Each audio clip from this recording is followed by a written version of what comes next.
Hello and welcome to another video. Today I'm going to show you guys how to set up the QSM Mailchimp add-on. And by the way, if you want to set up a disposable WordPress environment, check out this service called InstaWP. It has amazing features even with the free version. The pro version is also quite affordable, so check out their website, instawp.io. Alright, so from our WordPress dashboard, let's move to our QSM dashboard. So just click QSM on the left. Alright, so this is our QSM dashboard. So this means that we have already installed our QSM plugin. If you don't know how to go ahead and install and set this up, there's a video in the description that you can follow. So now we just want to move over to extend QSM with Pro add-ons. And once this page opens, we will see a landing page with 3 different pricing plans. So you can purchase these add-ons in a pack, or you can scroll down the page to purchase individual add-ons. So we want to find our Mailchimp QSM add-on. Let's click Browse All Add-ons. So let's scroll to see if we can find our Mailchimp add-on. So it's not on this page. We need to move over to the second page. Alright, so there it is, our Mailchimp add-on. So we want to select the number of websites for which we want to install this add-on, then click Add to Cart. And next, we just want to complete the checkout process. So just enter your payment information, and once you're done, you will receive your license key and a link to download your plugin. So I'm going to show you guys how to set up the plugin. So go to Plugins on the left-hand side. Just click it.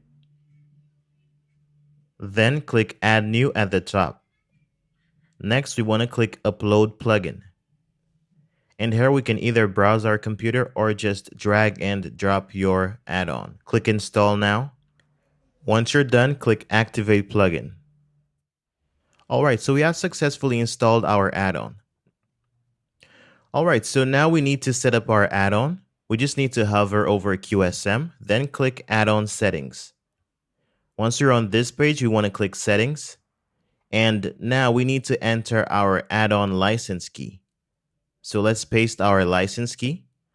Okay, so next we need to add our Mailchimp API key. And you can find this in your Mailchimp account.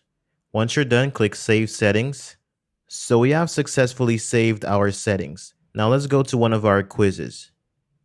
Let's go to our sample quiz. Alright, so this is our sample quiz. And if we look at the top, we have a Mailchimp tab. We just want to click this. Alright, so let's configure our add-on settings. Our first option is Enable Mailchimp integration for this quiz. We can select yes or no, so let's select yes. For the next option, we want to show the checkbox, so leave it as show. Next, we have text display next to checkbox if shown. And this is the text that our users will see next to the checkbox. So we can leave this as is. Let's keep this next option as yes for double opt-in. And next, we need to select an email list. The option at the bottom says enforce a minimum score for subscription. So basically what this means is if a user's minimum score matches what you enter in this box, then they will be subscribed. So next, you have the option to add a Mailchimp tag to a minimum or maximum quiz score. So you can go ahead and configure this option if you need to. Once you are done, click Save Settings at the bottom. Alright, so all we need to do now is preview our quiz. So let's go over to Posts. Let's select our sample quiz. Next, click Preview at the top and select Preview in New tab. Alright, so this is our quiz and we have our subscription box right here. So once you go ahead and take this quiz, the information will be sent over to Mailchimp. Alright, so I really hope this video helped. Thank you guys so much for watching. Don't forget to like, comment, and subscribe, and see you in the next video.